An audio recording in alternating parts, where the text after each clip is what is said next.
Back news. Rayalaseema ఉద్యమం మళ్లీ పురుడు పోసుకుంటోంది. ప్రత్యేక రాష్ట్రం కోసం రాజకీయేతర శక్తులతో ఉద్యమం ప్రారంభించాలనే ఆలోచనతో చర్చలు సాగుతున్నాయి.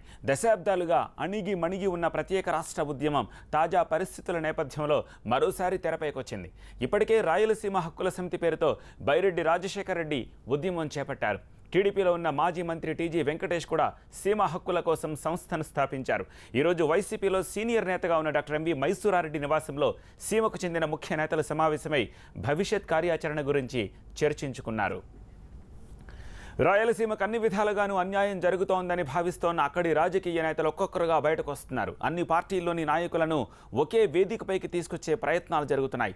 తమ ప్రాంతం అభివృద్ధి చెందాలంటే ప్రత్యేక రాష్ట్రం ఏర్పాటు కావాల్సిందే అనే అభిప్రాయాలు వ్యక్తమవుతున్నాయి. సీమలోని 4 జిల్లాలు, నెల్లూరు, ప్రకాశం జిల్లాలను కూడా కలుపుకుని గ్రేటర్ రాయలసీమ డిమాండ్ ముందుకొస్తోంది. హక్కుల సంగతి తేల్చకపోతే ప్రత్యేక రాష్ట్ర ఉద్యమం సెగ తగులుతుందా అనే చర్చ సాగుతోంది. వైసీపీ నేత మైసూరారెడ్డి నివాసంలో సీమకు చెందిన నాయకులు సమావేశమయ్యారు. ఈ నెల 21వ తేదీన తిరుపతిలో జరిగే సమావేశంలో ఉద్యమానికి ఒక రూపం ఇస్తామని ప్రొఫెసర్ భూమన్ చెబుతున్నారు. గ్రేటర్ రాయలసీమ రాష్ట్రం కోసం ఉద్యమమా, హక్కుల కోసం పోరాటమా అనేది 21న నిర్ణయిస్తా ఉంటున్న ప్రొఫెసర్ భూమన్తో మా ప్రతినిధి Haseena face to face. Rayalaseema అభివృద్ధి కోసం, రాయలసీమ భవిష్యత్తు కోసం ఈరోజు హైదరాబాద్లో వివిధ పార్టీలకు సంబంధించిన ముఖ్య నేతలంతా సమావేశమయ్యారు. ఆ సమావేశ వివరాలేంటి, అసలు ఈ సమావేశంలో ఏం నిర్ణయించారు, ఎవరెవరు ఈ సమావేశంలో పాల్గొన్నారనే అంశమే మాట్లాడడానికి మనతో యాక్టివిస్ట్ భూమన్ గారు ఉన్నారు. రాయలసీమకు సంబంధించిన ముఖ్య నేతలంతా ఒక చోట చేరి ఏం నిర్ణయించారు? పెద్ద సమావేశం కాదు, కానీ పెద్ద విషయం పైన మేము కూర్చొని మాట్లాడుకున్నాం. గత 16 నెలలుగా ఇవాళ రాయలసీమకు జరుగుతూ ఉండేటువంటి అన్యాయం చాలా తీవ్రంగా ఉన్నది. రాజధానిని పోగొట్టుకున్నాం, హైకోర్టును పోగొట్టుకున్నాం. పట్టిసీమ ద్వారా రాయలసీమకు చుక్క నీళ్లు వచ్చేటువంటి అవకాశం లేదు, ప్రత్యేక హోదా వచ్చేటువంటి అవకాశం లేదు. ఏపీ రీఆర్గనైజేషన్ యాక్ట్లో ఏ ఉన్నాయో అవన్నీ కూడా అమలు చేయటానికి గట్టి ప్రయత్నం ఇవాళ ఆంధ్రప్రదేశ్ ప్రభుత్వం చేయటం లేదు. ఇవన్నీ కూడా రాయలసీమ వాసుల్ని చాలా గట్టిగా గాయపరుస్తున్నాయి.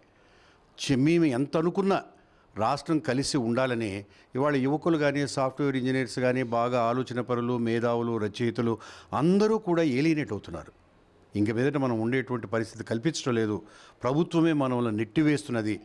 ఈ పరిస్థితుల్లో మనం అందరం కూడా కదిలి ఏదో ఒక రాజకీయ ఉద్యమాన్ని బలంగా చేయకపోయినట్లయితే రాయలసీమ ఎడారిగా పోయే ప్రమాదం ఉందనేటువంటి ఆలోచనకి చాలామంది వచ్చినాం. నేనైతే ఈ 16 నెలలుగా రాయలసీమలో అన్ని ప్రాంతాలు తిరిగిన వాడిని. తిరుపతిలో ఇప్పటికీ 3-4 సమావేశాలు జరిగినాయి. మొన్న నవంబర్ 1న కూడా సమావేశం జరిగితే చాలా ఆశ్చర్యపోయినా నేను.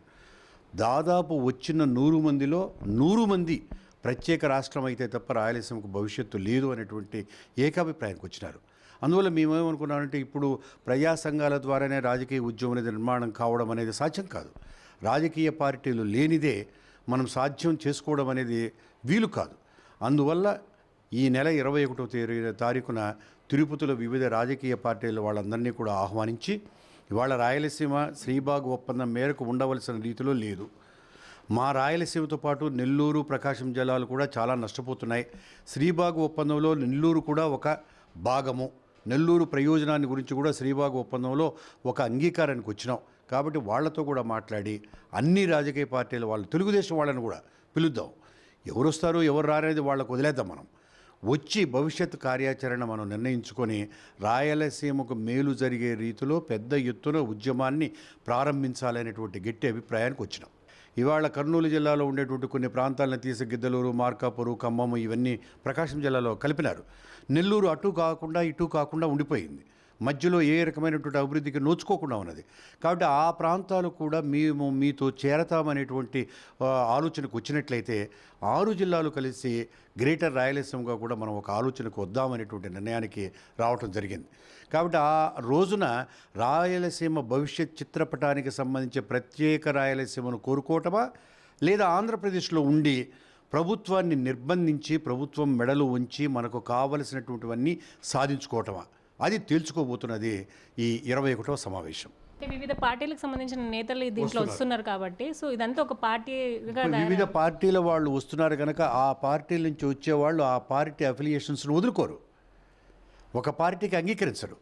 అందరం కలిసి ఒక జేఏసీగా మనం పనిచేద్దామనేటువంటి దానికి అంగీకారం ఉంటుందని నేను అభిప్రాయపడుతున్నాను.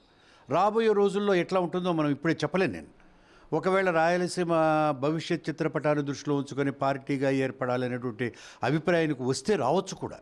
కానీ రేపు 21 సమావేశంలో అది జరగదు. 21 సమావేశంలో తప్పనిసరిగా జేఏసీనే ఏర్పడుతుంది. ఇది రేపు నవంబర్ 21 రోజు జరుగుతున్న సమావేశంలో జేఏసీ ఏర్పాటు చేసి రాయలసీమ అభివృద్ధి కోసం ఏం చేయాలి, ప్రత్యేక రాష్ట్రాన్ని కోరాలా లేకపోతే ప్రభుత్వాన్ని గట్టిగా రాయలసీమ అభివృద్ధి కోసం అడిగి మరీ పోరాడి రాయలసీమ భవిష్యత్తు కోసం పోరాడాలా అనే అంశంపై నిర్ణయం తీసుకుంటామని చెప్తున్నారు. కెమెరా పర్సన్ ప్రసాద్తో కలిసి హసీనా, TV9 హైదరాబాద్.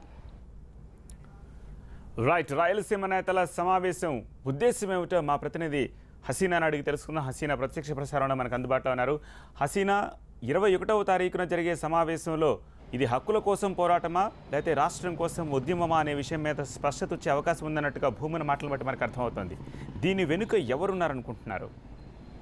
నూతనంగా ఏర్పడిన ఆంధ్రప్రదేశ్లో ఇప్పటి వరకు పరిణామాలన్నింటినీ గమనించిన కొంతమంది రాయలసీమకు చెందిన సీనియర్ రాజకీయ నేతలు, అలాగే రాయలసీమ హక్కుల కోసం పోరాడుతున్న ముఖ్య సంఘాలు అన్నీ ఒక వేదికపైకి రానున్నాయి. ఈ నెల 21న తిరుపతిలో ఒక జేఏసీగా ఫామ్ అవుతున్నారు. అయితే ఇదంతా మనం చూస్తుంటే తెలంగాణలో ఏ విధంగా అయితే ఉద్యమం ప్రారంభమైందో అలాంటి టైప్ ఉద్యమమే రాయలసీమలో కూడా మనం చూసే అవకాశం కనిపిస్తోంది. దానికి ఈరోజే అంకురార్పణ జరిగిందని కూడా మనం చెప్పవచ్చు. ఈ జేఏసీకి ముఖ్యంగా మనం చూసుకుంటే ఈ జేఏసీలో వైఎస్ఆర్సీపీలో ప్రస్తుతం కొనసాగుతున్న వైఎస్ఆర్సీపీ నేత మైసూరారెడ్డి కన్వీనర్గా ఉండబోతున్నారని చెప్తున్నారు. తొందరలో ఆయన పార్టీకి రాజీనామా చేసి బయటకు వచ్చే అవకాశం కూడా కనిపిస్తుంది. ఈ జేఏసీ ముఖ్యంగా విధి విధానాలు మనం చూసుకుంటే అది 21 తర్వాతే వీళ్ళు చెప్తామంటున్నారు. ముఖ్యంగా రాయలసీమకు ఇప్పటి వరకు జరిగింది ఏంటి, ఇప్పటి వరకు రాయలసీమకు రాజధాని కానీ లేక హైకోర్టు కానీ ఎయిమ్స్ కానీ లేకపోతే వ్యవసాయ యూనివర్సిటీ కానీ ప్రతి ఒక్కటి ఆంధ్రాకే వెళ్ళిపోయాయి. రాయలసీమకు చివరికి ఒక టీ బంక్ లాంటి మాత్రం మిగులుతాయని చెప్పి వీళ్ళు అభిప్రాయాలు వ్యక్తం చేస్తున్నారు. సో ప్రజలని ఉద్యమం వైపు నడిపించడానికి ఇప్పుడు ఈ రోజు నుంచి ప్రారంభం జేఏసీలో ఏదైతే నిర్ణయాలు తీసుకుంటారో ప్రజల్ని ఉద్యమం వైపు నడిపించడానికి వీళ్ళు సిద్ధమవుతున్నారు. ప్రధానంగా రాయలసీమకు ప్రత్యేక రాష్ట్రాన్ని కోరాలా లేకపోతే రాయలసీమకు హక్కుల గురించి పోరాడి ప్రభుత్వాన్ని దీనిపైన నిలదీయాలా అనే అంశంపైన ఆ రోజు నిర్ణయం తీసుకునే అవకాశం కనిపిస్తోంది. Right, thank you Haseena. Action plan ప్రారంభమైంది. తెరపైకి ప్రత్యేక రాయలసీమ